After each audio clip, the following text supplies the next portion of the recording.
kid with school. I feel like a little kid with school.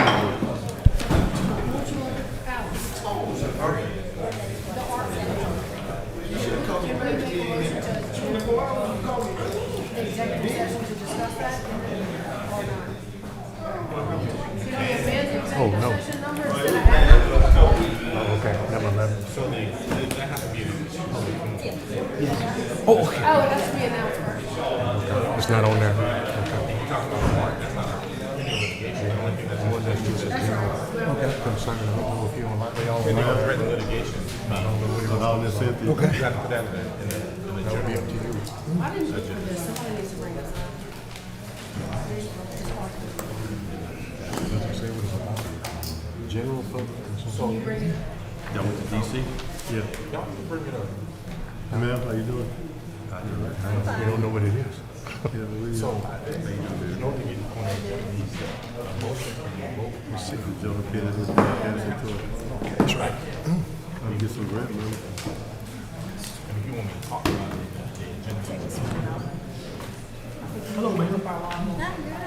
the agenda. Not without first being proper. We're already addressing. Yeah, I just turned mine on. Spam So, call. but you need, I mean, if you want to talk about it, just put it, talk about it, and then the agenda to place it right there. Yes, it's 527.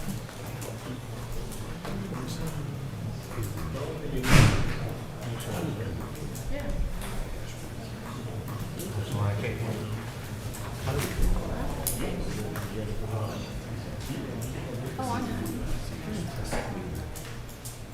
Okay.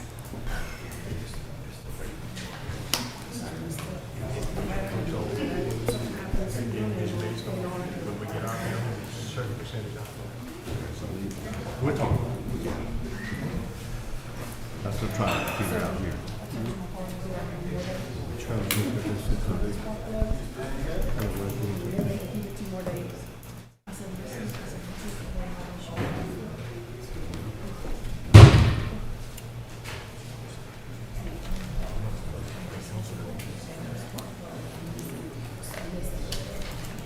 Now, this is.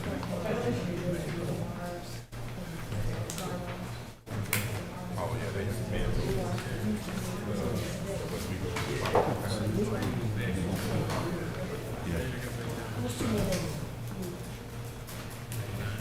Think about it.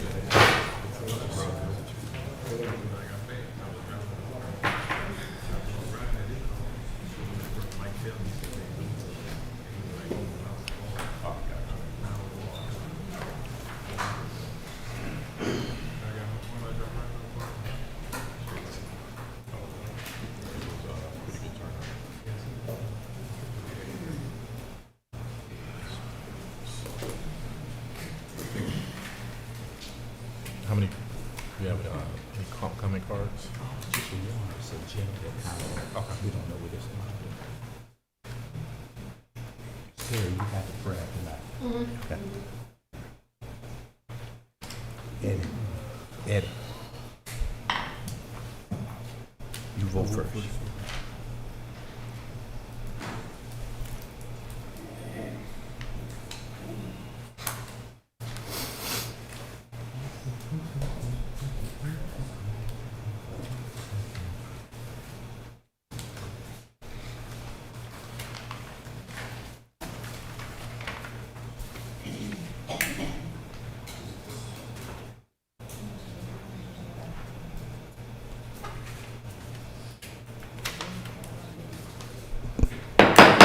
Call to order.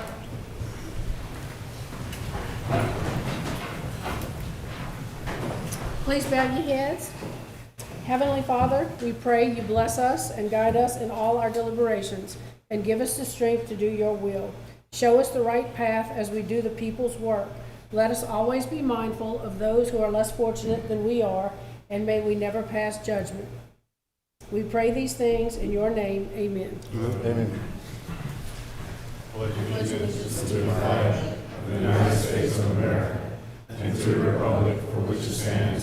one nation, under God, indivisible, with liberty and justice for all. Okay, roll call vote, Ms. Terry. Councilman Eddie Williams. Here. Councilman Kirk Ridgway. Here. Councilwoman Cynthia Gray James. Here. Councilman Tyler Turner. Here. And Councilwoman Terry Lambert. Here. Thank you, Ms. Terry. Number 5, approve the minutes of a regular meeting of the mayor and city council taken on Monday, March 9th, 2026. Motion to approve. Second. Motion by Councilman Eddie, second by Councilman Turner. Roll call vote, Councilman Williams. Yes. Councilman Ridgway. Yes. Councilwoman Cynthia Gray James. Yes. Councilman Turner. Yes. Councilwoman Lambert. Yes. Okay, number 6, we have a proclamation recognizing Atmos Energy and National Safe Digging Month. I actually have the proclamation, I have it summarized. The National Safe Digging Month is observed in April to remind homeowners, contractors, and any professional excavator to keep communities safe by calling 811 before any digging project.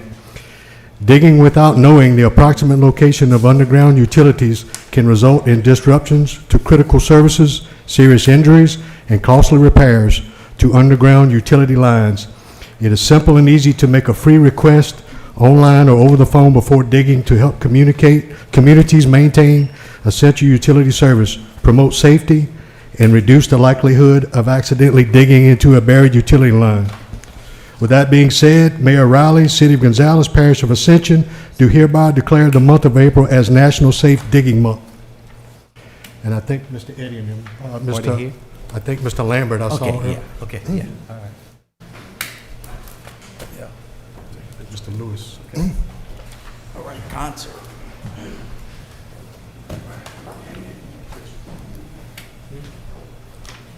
Hello, council members. Thank you all.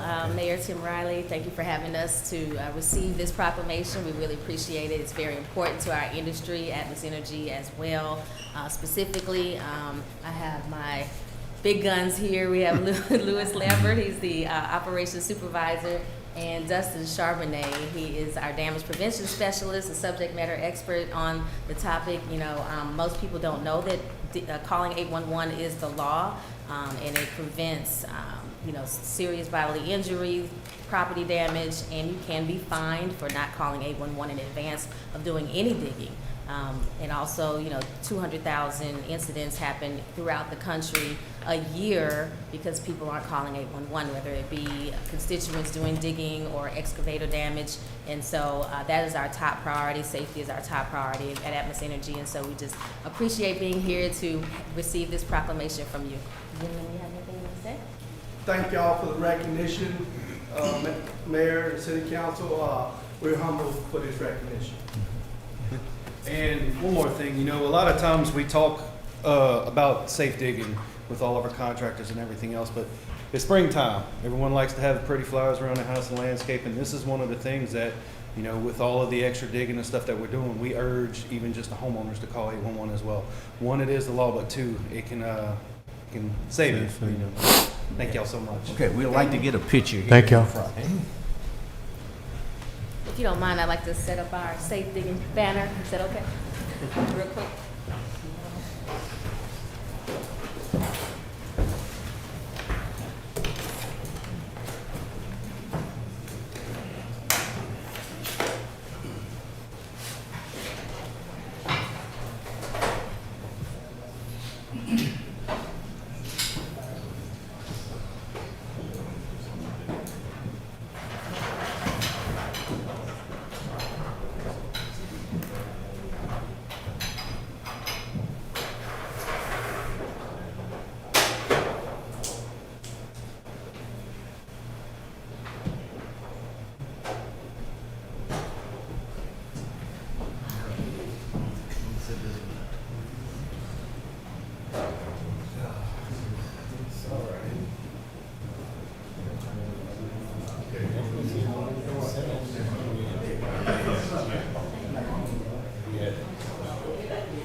Thank y'all again. All right, let's move on to number 7. Approve a special event permit submitted by Joseph Munson, Bayou Eats LLC, requesting to use Municipal Park to have a bowling cook-off on Sunday, May 17th, 2026, from 12 p.m. to 5 p.m. Is Mr. Munson here? Yeah.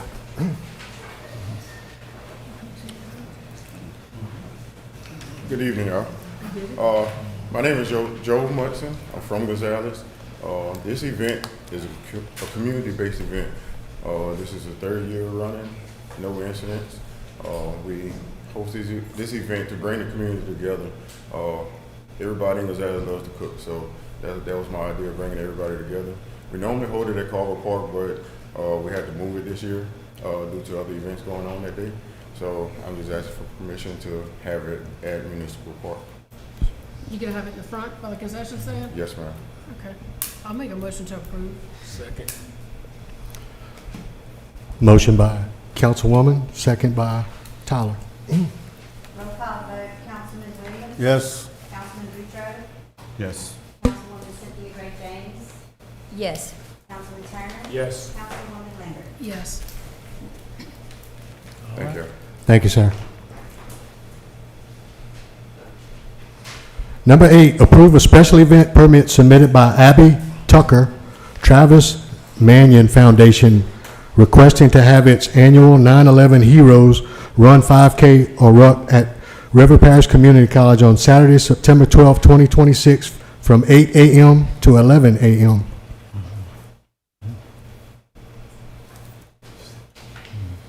Hi, thank y'all for having me. Yes, this would be the 4th annual event. This was started by a senior currently at Santa Maria High School, and she is now going off to college. And so I am a sponsor of a club called Rho Kappa, and we are becoming pretty big in the community. It's a National Social Studies Foundation, so I am going to be the race director, but have the students from now on be able to come and speak in front of you guys and plan this event annually. So I'm requesting September 12th.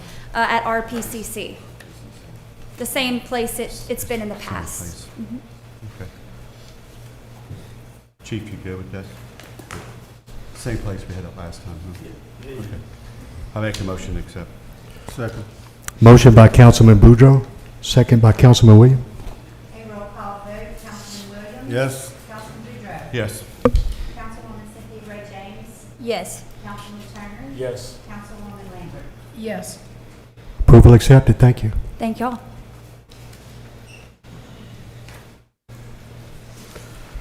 Number 9, adopt a resolution authorizing Mayor Riley to adopt the Capital Region Area Floodplain Task Force 2025 Multi-Jurisdiction Program for Public Information. And I think Ms. J.C. has a few things to discuss with this. Good evening. This is just a packet explaining all of it. It's a list of outreach activities for, to inform the community of flood risk and to reduce any damage or loss from flood. It's adopted, it's every 5 years that it has to be adopted. It's a multi-jurisdictional program, so we have different, the City of Zachary, Denham Springs, we all get together and just choose outreach programs that are reaching the most people. For example, floodplain messages on our bills, and flood facts on our social media that are listed there. We've done this in the past, Jason. Yes, sir. Yep, it's sent out in an email every year, and then every 5 years we have to update it for our CRS program. It needs to be adopted. Okay. We'll make the motion to approve. Second. Thank you. Motion by Councilman Turner. Who was the second? Lamb. Councilwoman Lambert, second. Roll call vote, Councilman Williams? Yes. Councilman Boudreaux? Yes. Councilwoman Cynthia Gray James? Yes. Councilman Turner? Yes. Councilwoman Lambert? Yes. Resolution passed. Thank you, Terry. Number 10, we have a presentation by Ms. Aurora and Christopher of Enterprise Fleet Management regarding the payoff amounts for the cities and police departments' leased vehicles. Good evening, Council. Good evening. Just got to give you a little bit of the backstory here. The mayor and his staff approached us about a month ago, just inquiring about some ways maybe save some money through the leasing of the vehicles that they have through Enterprise right now. As of today, they have 74 leased vehicles through Enterprise Fleet Management, 45 for the police department, 29 for the non-police units. Do you want to go over the exact figures as far as what could be saved potentially by paying the vehicles down, by paying the vehicles off? Yes. Okay. In total, right now, on the 74 vehicles, there's a total of just under 2.6 million owed in total. The potential savings between interest and some management fees for the police units alone is $373,880 if they're paid off. The police vehicles, the balance owed on those is 1.882 million, so say 1.89 million. On the non-police units, the amount owed is 709,000 and change. The potential interest savings is $125,499. So in total, between the two, it's just under $500,000. So it's $499,369 in potential interest savings over the next 5 years. So that's how long the leases were out for. So, when we first started this I think it was during COVID, if I remember right. That was before my time here in Louisiana, but yes, Chief? It was, because they couldn't get the vehicles. Wasn't it around COVID we started this? Yep. Yes. We couldn't find cars. Correct. So,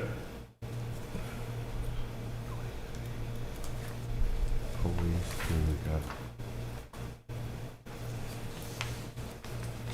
that'd be a big hit for us, the payoff amount, right? You want to know if we want to pay it off right now? No, not at all. It's more, I just wanted to make sure that the mayor and staff asked me to come out and just present the numbers to you all, so that you have the information in case you want to make the decision to pay the vehicles down. You can do exactly what the potential savings were for the city of Gonzales.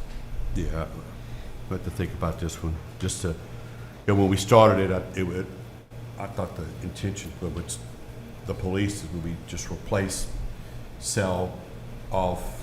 Yeah, so. Correct? Yeah, so the council wanted to head in the direction of trading or. Right. Yeah, every 5 years. And then, but we just getting to that point where we're about in our 5th year, right? But to give you an example, we had a crash unit the other day. The vehicle 3 years old, and it came back. They assessed it at about $64,000 in value, right? I think we paid like $75 for it. So I can understand at the time when the council wanted to head in that direction and to save us money in the long run. I think we probably need to stay with that and see the fruits that come forward by next year or next budget. So, I mean, we've been doing it this long, so 4 years. Yeah. You would still be staying on a cycling philosophy, so the fleet management that we're providing would be the same. You're just moving from, financing the leases to a self-funded option. So that's why we're presenting the payoff amount and the interest savings.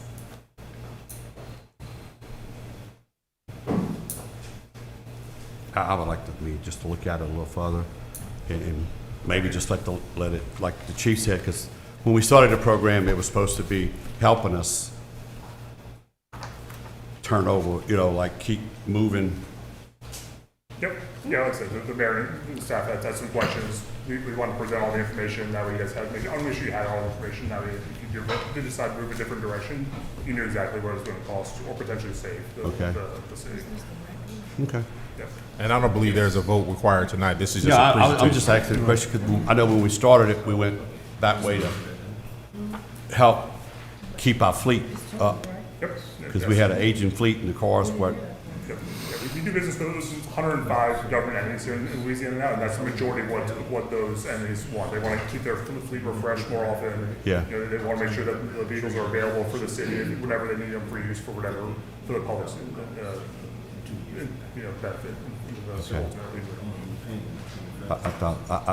Thanks for the presentation. I think my opinion is we roll forward to next year and with the leases and see how it benefits us from when we started. That was the whole goal, but I think the chief said we get into the year where we fixing to see how it's going to benefit us. Good. Y'all trading, but you couldn't save our lives, I don't know. No, no, we think it will. So, like I said, we just want to make sure you have all the information. Yeah. Yep. Cool. Thank you. Thank y'all. Number 11, discussion and possible action regarding the condemnation of the structure located at 710 South Pleasant Street. This was deferred from the March 9th council meeting to allow the property owner additional time to fill in or fence in the swimming pool. Council to review compliance with required corrective action and determine whether to proceed with condemnation. Dennis Wiggins on behalf of the property owner, that's City Mortgage. My client, through their property preservation company, has reached out to Mr. Acord, and I think they've had some discussions. And I think the conversation has turned from merely securing the pool to securing the entire property. And I know Mr. Acord will come up and talk about that too. And so they're kind of taking the position that if they had to only do the pool, they were getting quotes for that, but if it's gonna have to be the entire property that needs to be fenced in, they need a little more time for quotes, but they are trying to get quotes for that, or bids, I should say. Good. Eric? Good evening. Yesterday I I got an email correspondence with Ms. Zingali with Safeguard Properties. She was requesting 2 more weeks because it's gonna take that long to get bids for the fencing to secure the property. Honestly, while the fence will secure the pool, I don't think it's gonna do a whole lot to keep anybody out. It's definitely not gonna help to keep that house from deteriorating the way it's going, right? So I'm still, at this point, I'm gonna still recommend that you move forward with the demolition proceedings, but give them 30 days, right, to either completely safeguard the property and start doing something to get the house back into compliance, or just to say, you know what, go ahead and tear it down. But at least give them the 30 days, put it on paper, make it legal with the council, right? And that way now they have a set deadline. Before they were just word of mouth, you have 2 weeks to try to do something, okay? So if you go ahead and we give them 30 days to not only to safeguard the pool, that pool is really, that's not the whole issue. The whole house is, you know, it's unsightly, it's a nuisance, it's unsafe, it's uninhabitable, so it really, there's not a lot you can do with it anyway. I thought we gave him 2 weeks last time, Bert. We gave him 2 weeks verbal to try and make an attempt to secure the pool. Right. She did. She reached out, and what she told me was it was going to take a little bit longer than that to get all the bids. This being a federal property, I guess there's some other entities involved in it. I'm not sure, but. Mr. Wiggins, when was it that you made your presentation to planning and zoning? Do you remember that date? 2 weeks ago, that was the... I think you came here 2 weeks ago, but before that you were at planning and zoning. Right, that was the week before, so that was the, let me check my notes here, that was the March 2nd date the first time, and then March 9th in front of the council. So approximately 3 weeks since you began this process? My only concern is that now that the city's been placed on notice that this place is in condemned condition, the city's now on notice of any potential liability that may exist. If we give them an additional 30 days, what's the security of the property at that point? Well, if we give them another 30 days and they build a fence next week, then they're going to have that much more time to hide what's back there. A fence really isn't going to do anything but aesthetics. It's not going to keep the people that are going in that house from going in that house. They'll just climb the fence and go in it anyway. So it's basically a Band-Aid on an open wound. It's not going to permit anything. Right. I mean, I was concerned about the swimming pool because it is a safety hazard. More than the house is a blight, the pool is a safety hazard. They didn't make any effort to put anything around it or to secure it. So I was trying to be a little bit more on the more lenient side, I guess, for giving them an additional 30 days. But yeah, from a legal perspective, I'm very concerned about the liability on the city. The property is already in a dilapidated condition and is already being deemed as unsafe and unfit for human occupancy. my recommendation is that we move forward for demolition. Yeah, and unfortunately with a property like this, because it's a HUD-backed loan, HUD controls the foreclosure process. I think they probably would, if this had been a conventional loan, they would have said, well, look at this and said, we're not gonna foreclose on that and take ownership of that. And what really should happen is it should be transferred to HUD ownership, but HUD's like, well, we don't want it. We don't want the liability either. So we're Correct. kind of stuck in the middle with this problem property, you know? Well, I think HUD is smart in their assessment on that. Unfortunately, you know, the issue with the previous owners not applying any of the funds to anything is gonna come back up, I'm sure. Yeah, so the recommendation of the city attorney is to move forward with the demolition. Okay. Well, I make a motion to move forward with the demolition. Second. And Motion to move forward by Councilman Boudreaux, second by Councilman Eddy. Roll call vote, Councilman Williams? Yes. Councilman Boudreaux? yes. Councilwoman Cynthia Gray James? Yes. Councilman Turner? Yes. Councilwoman Lambert? Yes. Motion passed. Would there be any sort of order that sort of reflects that I can present to them, or? It'll be in the minutes. Just in the minutes? Yeah. Okay. All right, thank you very much. Okay. Thank you, sir. Appreciate it. Okay, number 12, we have a presentation by Erickson and Crento on the city's May 31st, 2025 fiscal year-end budget audit. Good evening, council, mayor, leadership. What I have presented, we were not able to get it on the TV, unfortunately, but I gave everybody a copy of both the audit report, statewide AUP report, and also the presentation that I'm going to go through. Just a quick presentation PowerPoint slide that kind of goes through a summary of the MD&A. So in flipping to the second page of that presentation, just a disclaimer, all this information was taken from the financial statements of the city of Gonzales. Information taken from this should be taken in consideration of the audit report itself. And then flipping over to the third page, our scope and conclusion, just kind of roll through it real quick. We performed the audit of the financial statements for the city of Gonzales as of May 31st, 2025. We expressed a unmodified or clean opinion on the financial statements dated February 23rd, 2026, meaning it's fairly stated in all material respects in conformity with U.S. GAAP or generally accepted accounting principles. We conducted our audit in accordance with U.S. generally accepted auditing standards, Louisiana Governmental Audit Guide, and governmental audit standards. This year was a little bit more unique for the city of Gonzales in that we also had an additional examination conducted in accordance with the requirements for an alternative CSL FRF Coronavirus State and Local Fiscal Recovery Fund compliance examination. Because the city of Gonzales expended more than $750,000 in federal funds, but it was due to the Coronavirus State and Local Fiscal Recovery Funds, instead of performing a single audit, which is more in scope, we were able to just do an examination of the compliance of cost and allowable activities for the city of Gonzales on that fund itself. And then a statewide agreed upon procedure. I think there was only one procedure that we had to perform that you had an exception on in the prior year. Next year, we'll have the full scope of agreed upon procedures that we'll have to do. So in flipping over, again, this is very summary, high level, balance sheet of all governmental funds. So this includes your general fund, your capital projects fund, and also your economic development districts. You can see your total assets on the governmental fund side declined by 2.5 million, but your total liabilities also declined by 2.4 million. A lot of this was due to the Coronavirus State and Local Fiscal Recovery Funds, or the ARPA funds that y'all received.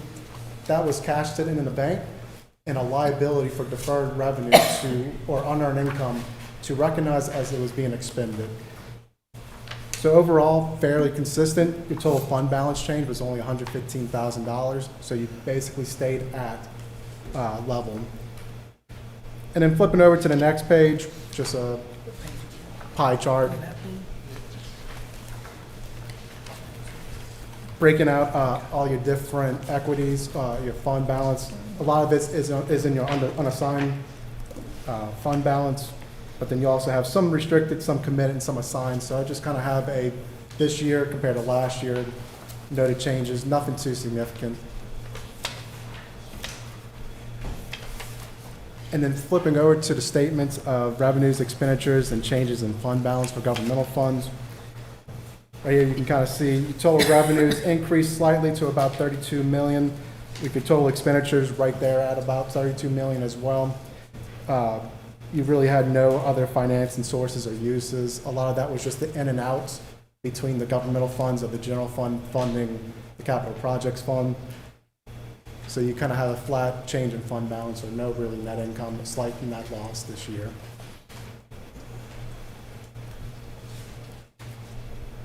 Then flipping over to the next page, your net position of proprietary funds, so you have the utility fund. This one, you can see our total assets increased by 1.5 million, with total liabilities and deferred inflows decreasing by 1.1, leading to a total net position increase or net income of approximately 2.7 million, which is great, healthy for a utility fund to make sure that you can maintain and improve your infrastructure over time. And then that next page with all the bar graphs of that statement of net, revenues and expenses and change in fund balance.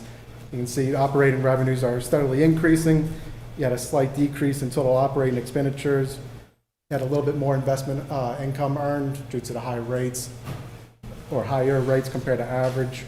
A little bit of capital contributions and transfers from the other fund, the capital project fund, leading to that increase in net position. And then flipping over to the next page, we have our internal control communications. So whenever we perform an audit, we're not opining on the internal controls of the city of Gonzales. However, we do consider the evaluation and perform tests to determine are there any significant deficiencies or material weaknesses or material noncompliance that are required to be reported to the legislative auditor in accordance with Yellow Book. The results of our test did identify 3 material weaknesses in internal controls over financial reporting and 3 instances of noncompliance required to be communicated under GAS. In the audit report, the actual full audit report, if you want to follow this, starting on page 88 towards the back, are the findings communicated. The first one is a material weakness and a noncompliance in relation to compliance with Louisiana public bid law. During the year, we noted that the city incurred approximately 1.7 million in public works expenditures across several different projects that met the threshold of public bid law, so $250,000 or more for a project. However, the city was unable to provide documentation demonstrating that the requirements to follow public bid law were applied or followed. In addition, there was one project where multiple invoices were issued in the same scope of work that in total exceeded the public bid law, but were broken out into separate pieces to report under that. No supporting documentation for publicly bid process was available, and we also noted that documentation supporting contractor qualifications prior to the award being awarded was not followed or maintained.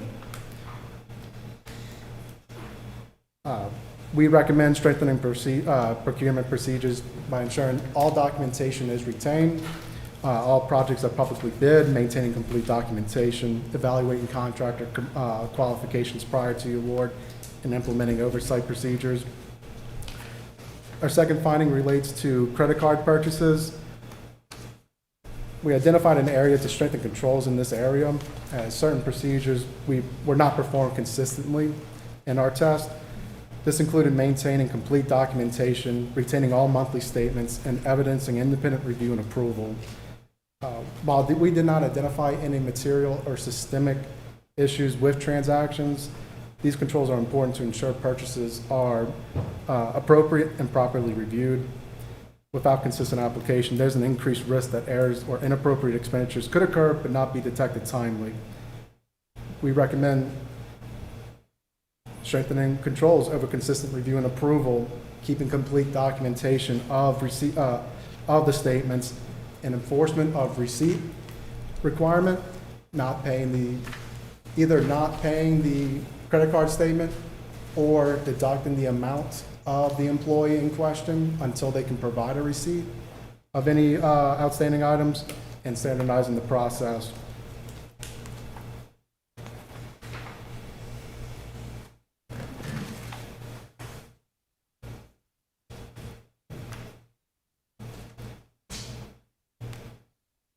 And the third finding for material weakness and internal control was due to billing rates to utility customers for gas across all classes of customers. There was a long-standing process of applying a 5 to 25 or 20% markup on cost of gas purchases to in or out of city limit purchases or customers. However, in the ordinance, it followed everything but this markup. I know management has already adopted and implemented a new ordinance to reflect the practices that were already being followed since, for years apparently.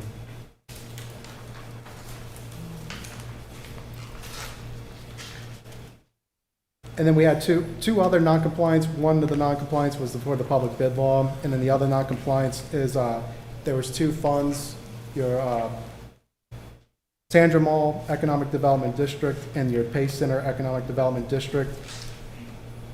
The total variance between what was actually incurred for either revenues or expenses versus what was budgeted had an unfavorable variance of 5% or greater. All you gotta do is towards the end of the year, make sure that you amend the budget to sufficiently cover any unfavorable variances. That way, if any unexpected expenditures come up, requires council approval. And then the last non-compliance, we decided to put it into this year.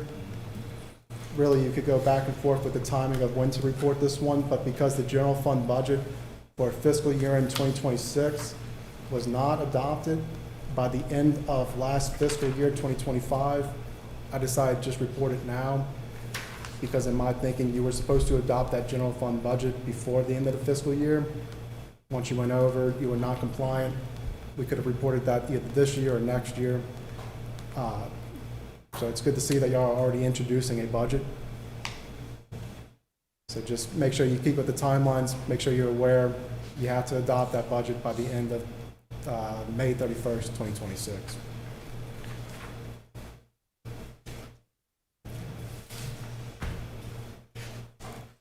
And then going back to my short presentation, report on compliance over the CLSRF fund. We performed our examination engagement. We did not identify any deficiencies in internal controls over compliance in regards to the ARPA funding. And then flipping over to the next, that one procedure that we applied for the statewide agreed upon procedure that the legislative auditor required. We performed that one procedure. We did not note any exceptions as a result of applying these procedures. And then flipping over to communications to those charged with governance, just our auditor responsibility while we have you here in the room. We're providing a reasonable assurance, not absolute assurance, that the financial statements are materially presented or free from material misstatement.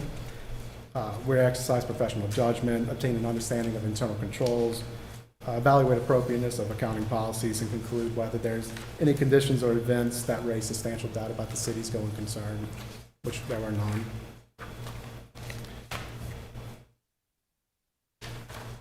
Significant accounting or no material or legal acts were discovered, no new accounting policies having a material impact were adopted, no disagreements with management, no difficulties in performing the audit, and not aware of any management consultations of other independent accountants.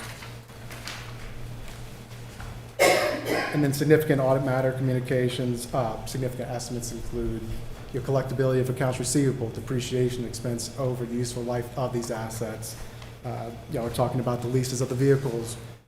You have to record the present value of those leases. You have to recognize that asset and the liability. And your pension and OPEB expense. Those are big ones for those. And that's it for my presentation. I know that was very high level, so if there are any questions, I'm free to answer them.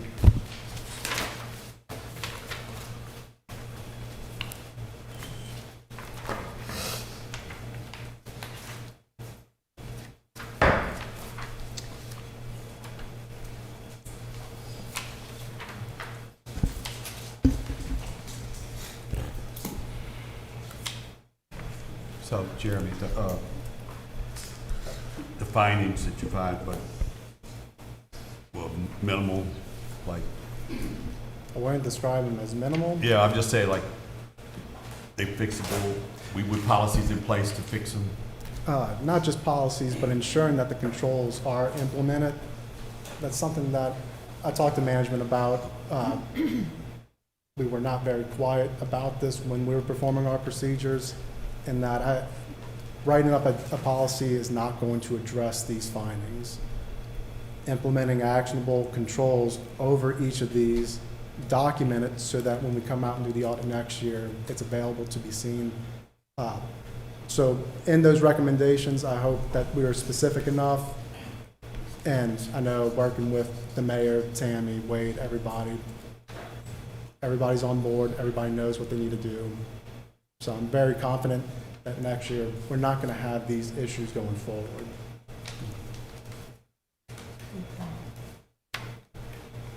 So I have a question about the credit card statements. Yes, ma'am. You said some of them were not obtained and retained by the city. You talking about the statement? The statements were not retained? I was not able to provide enough testing or conclude enough to perform our procedures because we were not able to obtain those credit card statements. Well, I mean, why not? That's my question. Like, is this a debit card or is it like a credit card? Credit card. If I need a credit card statement, I can like go online and pull it up, or if I need a receipt for maybe a warranty on a vacuum cleaner or something, you know, I can write the credit card company and say, hey, can you get me that receipt to Bed Bath & Beyond or Snow Steakhouse, or I can pull that up myself. Why can't y'all pull it up? That's my question. I'm not the one pulling it up myself. We're just performing procedures. I sent the request out to the city of Gonzales, whether I received those or not. That's why I'm reporting this as a finding. Okay, so they couldn't provide the statements? No, ma'am.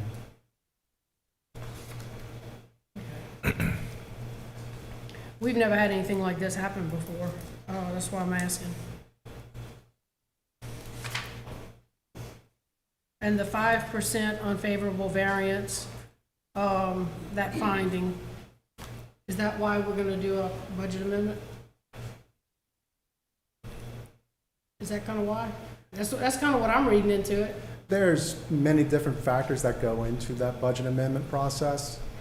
One is that is just a compliance requirement for governmental funds. So it doesn't require you to do that for utility funds as a business type entity or proprietary fund. But your general fund, your economic development district funds, those are required to have amendments if they're not expenditure driven. These are not expenditure driven. So this is just more of a control over the council, for the council to implement in management over total expenditures and revenues, that if anything is going over or below unfavorable, so for your revenues, an unfavorable variance would be revenues short of budget, and your expenditure unfavorable would be anything over budget. Documenting that amendment and sufficiently covering that just gives a documented evidence that the council and management has reviewed, okay, this did go over, or this was under, why is that? And sometimes, typically, it won't speak for the economic development districts, but if things were to happen throughout the year where you might need to purchase more police vehicles or any other, or gas cost has increased just like we've experienced lately, that might be a time to look back at the budget and assess, are we at where we need to be compared to where when we adopted this over a year ago at this point. So it's more of a control, not as much of, you gotta make sure you do this to amend all the budgets. Okay, I don't think we've amended, we haven't done any budget amendments. So, At all? not this year, I don't believe. I mean, That might not necessarily mean much until you look at the financials as a whole and evaluate, are we in line? If you're in line and consistent, then there's no need to amend the budget. If you are starting to skirt over into that unfavorable variance of 5%, that's when you need to have an amendment. Typically, they're done towards the end of the year, which I've seen with most of our clients, is because you don't exactly know where you're gonna end up usually halfway in the year, it's closer to the end of your quarter three that you start to evaluate, should we start amending anything? And especially at that last month or council meeting is when you will adjust your budget accordingly. Okay.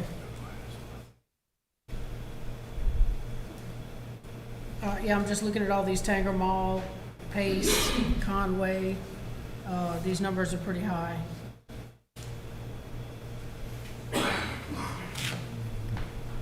Just asking. Why they're high, a lot of it is due to sales taxes. These are primarily revenue driven. And so from the sales taxes that are allocated, that's what the Economic Development District is used for. So typically for special revenue funds, what the government doesn't want to see is you holding the funds and just accumulating a balance year after year. They could potentially start going after that, saying you need to either use it or give it out. Yeah. So it is good if you bring in more revenue, and that's what we saw is you brought in more revenue, but you also incurred more expenditures.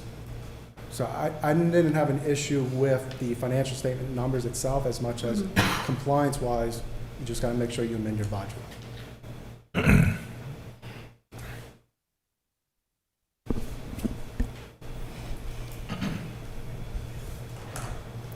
Any other question?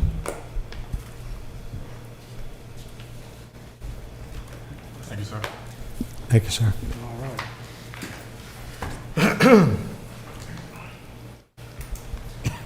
Okay, before we go on to number 13, just letting council know, as far as the fiscal year budget 2026, 2027, the mayor's going to schedule meetings with the council on the budget starting April 7th at 9 o'clock.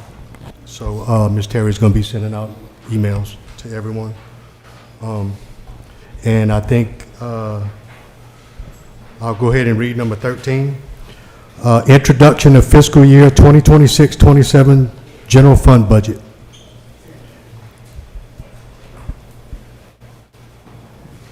Mr. Jacob. Yeah, good evening, Mayor, Council. So I'll just give one blanket statement for items 13 through 22.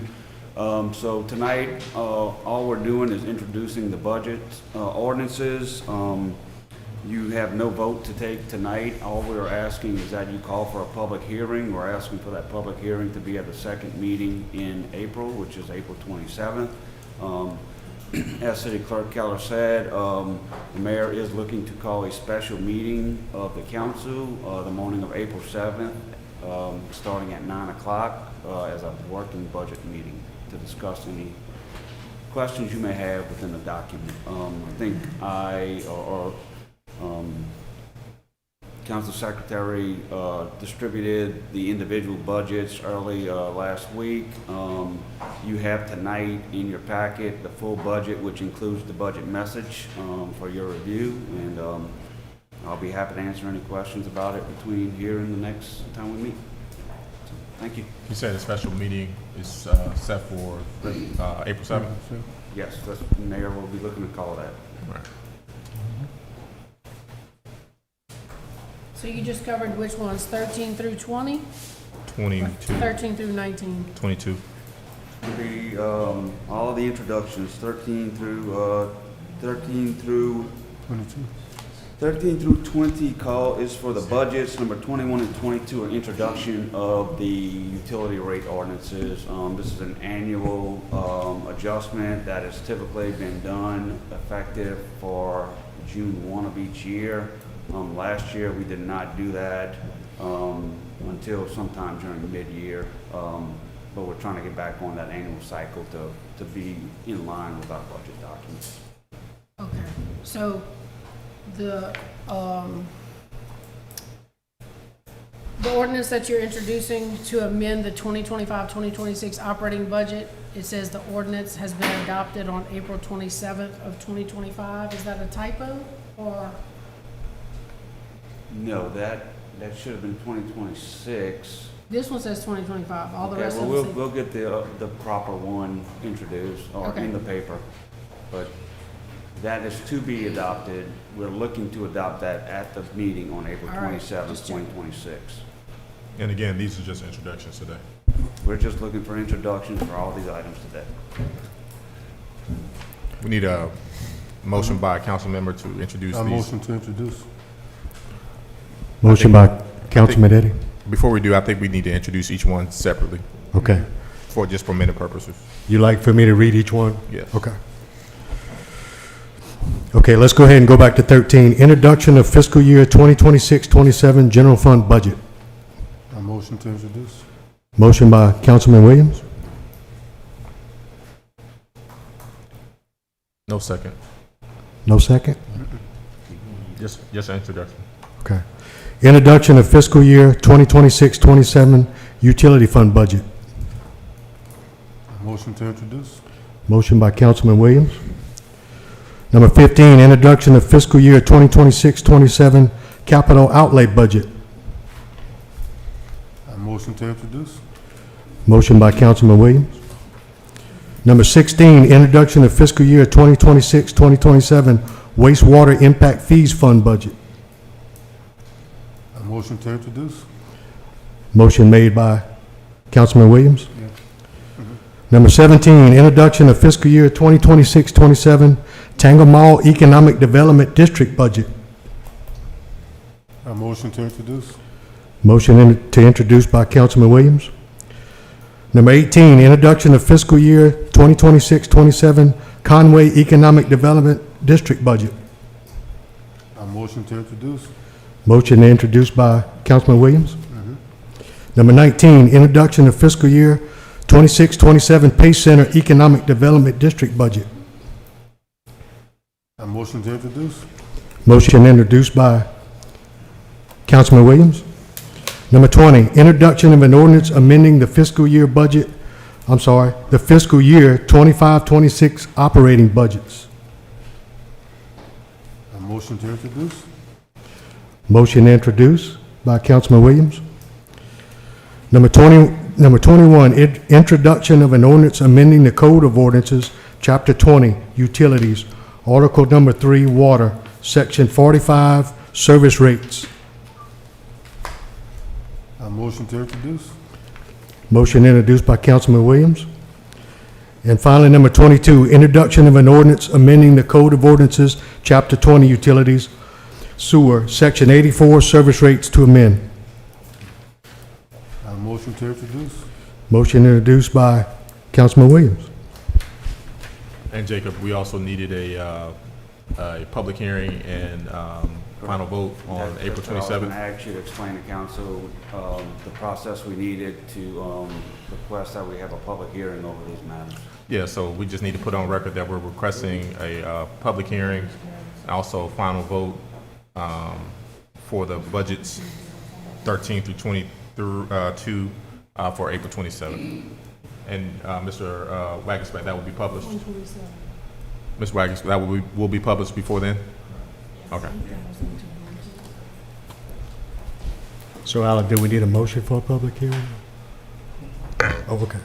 We just need to make sure that it's in the minutes. In the and minutes, reflected okay. on the next agenda. Okay. Okay, moving on to 23, I have the engineering report. Mr. Jarrett. All right, Mayor and Council, good evening. An update for you tonight. I will start with Freeland Jackson.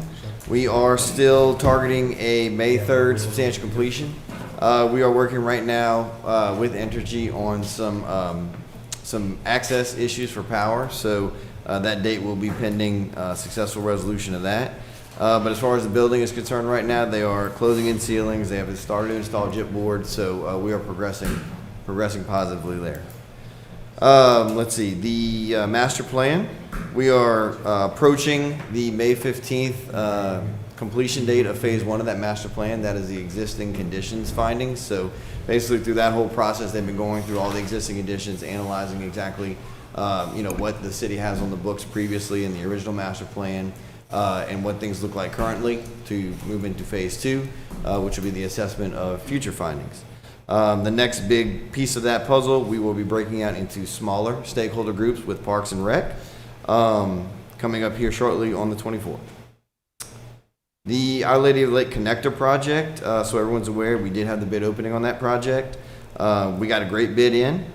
Bid was $1.4 million compared to the OPC, the opinion of probable cost of 1.6. So we were within the engineer's estimated budget there.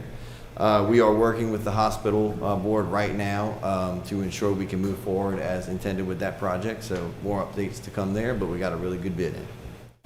Kennedy Heights as well. We did just open that bid as well. Another great bid. We got a low bid of 1.2 million, 1.268 to be exact. Again, the estimate on that one was 1.978, so we were pretty significantly under budget there. So we are looking at that bid to make sure that under budget is a good thing, right? We want to make sure nothing was left out of that bid. We did have some bid discrepancies there with the low bidder that we've been in contact with legal on.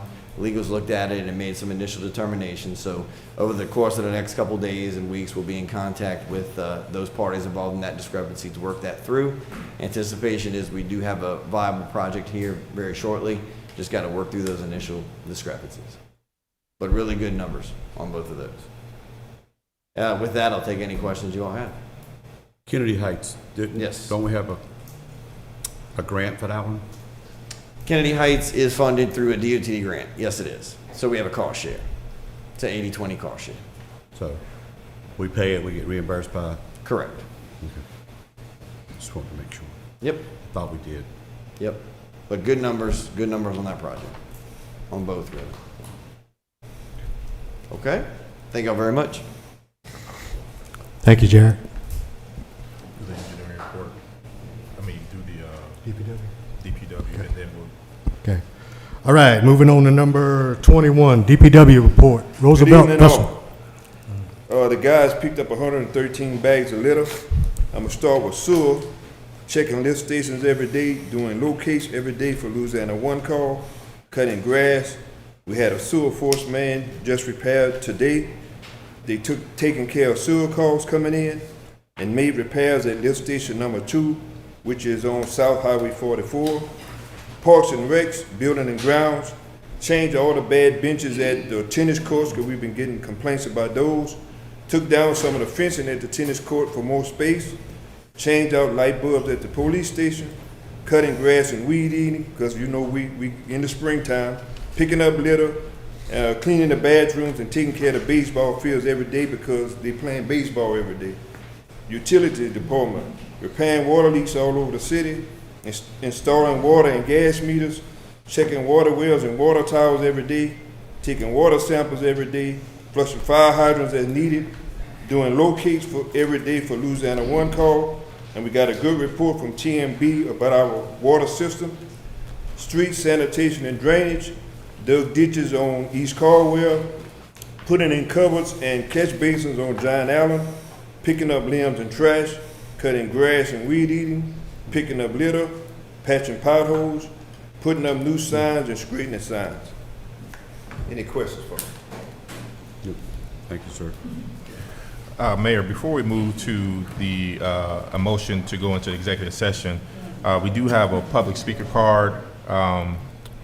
What I would ask is that moving forward that we have a spot on the agenda before the general meeting, the regular meeting is called, that we have a time allotted for any public comment.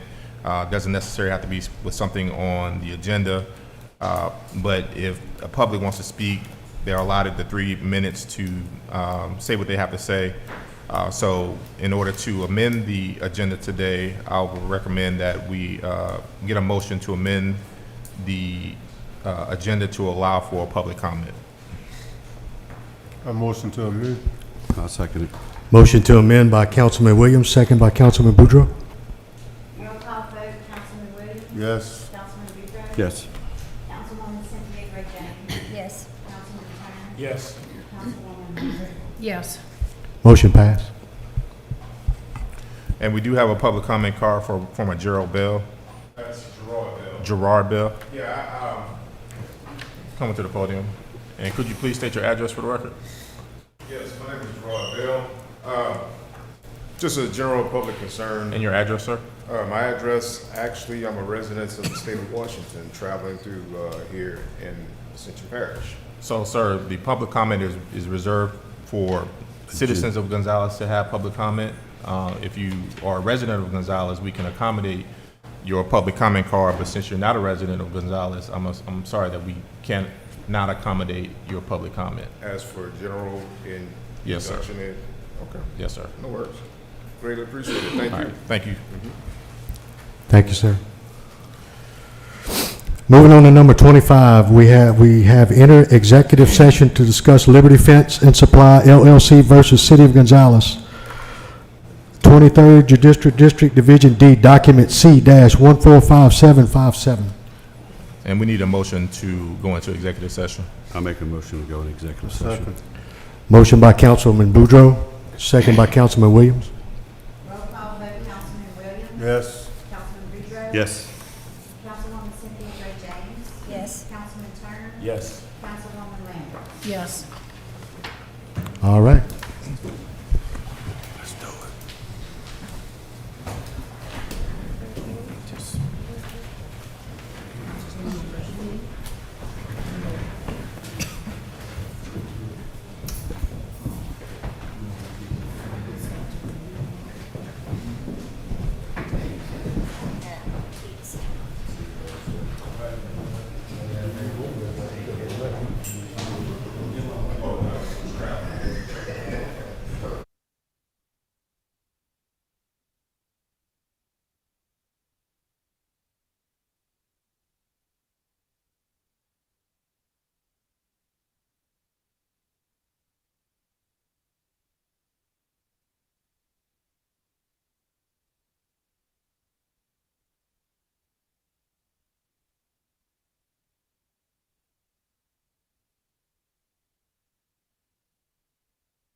I make the motion to close the executive session. Second.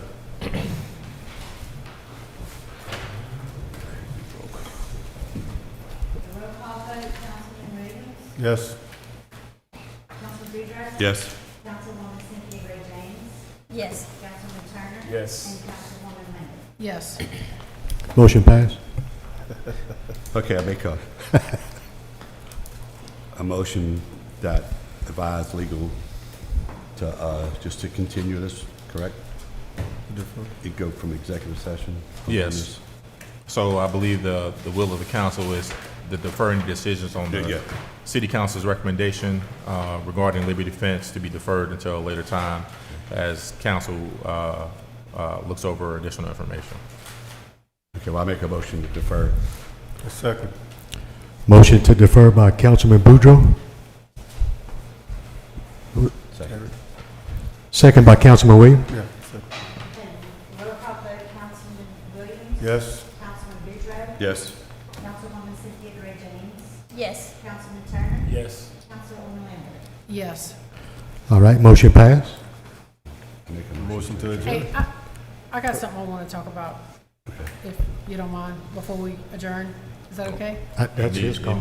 It needs to be an amendment to the agenda in order to place it on the agenda, to have any discussion about anything not on the agenda. Okay. Do you? I wanted to make a motion to amend the agenda. I want to talk about this Ark of Ascension thing that's going to be on next Friday. We don't have insurance for it. They don't have coverage over there. I just wanted to see what y'all wanted to do. Can we amend the agenda to discuss or do something? They filled out the wrong form when they came 2 weeks ago. They filled out a special event permit. And they should have filled out a community partnership agreement or cooperative endeavor agreement. So with that comes, they have to provide proof of insurance, and they haven't. I think we need there's a motion to amend the agenda before any further discussion about the ARC or the use of the Civic Center. So we need a motion. So I want to make a second. motion to amend. To discuss, And we need I'll to- second it to A discuss second. it. Motion by Ms. Terry, second by Councilman Boudreaux. Roll call vote, Councilman Williams, Yes. Councilman Boudreaux, Yeah. Councilwoman Cynthia Gray James, Yes. Councilman Turner, Yes. Councilwoman Lambert. Yes. Motion passed. So what's what would y'all like the remedy to be? The vote was 3-2 to let them use the Pace Conference Center for 3 hours next Friday, the 27th. For Thought it was the rec center, what did I say? Pace Center. The Civic Center. It's the Civic Center. You said the Pace. Oh, did I say Pace? Oh, Civic Center, yeah. So the agenda said at no charge, but the document that everybody voted on was the special event permit. It wasn't a cooperative endeavor that said they could have it for free, and it wasn't a community partnership, which you have to have $1 million insurance policy to use the place. So are we gonna let them use it for free and then But they go can over get a there and not have policy. any insurance on it? Let's just make them get a policy for that coverage for one day. It can be done. And they may already have a policy of liability coverage. So the council wishes for them to provide that before entry into the property. But the insurance policy be good? That would be fine. Okay. Well, let's make a motion for them to provide us with the insurance policy for that. Before for the 3 hours 27th. before the 7th. Yeah. Okay? Yeah, I reached out to the girl twice to see if she could Okay. come. And That's fair. She was actually supposed to call Alan Davis, and she never called. Okay, well, that's fair. So So I'll make a motion. I'll second. To get them to provide us the insurance. Motion by Councilman Boudreaux for the ARC to provide insurance before entering the Civic Center. Second by Councilwoman Lambert. Roll call vote, Councilman Williams, Yes. Councilman Boudreaux, Yes. Councilwoman Cynthia Gray James, Yes. Councilman Turner, Yes. Councilwoman Lambert. Yes. Motion passed. Motion to adjourn. Motion to adjourn by Councilman Eddie Williams. 1 second by Councilman Tyler.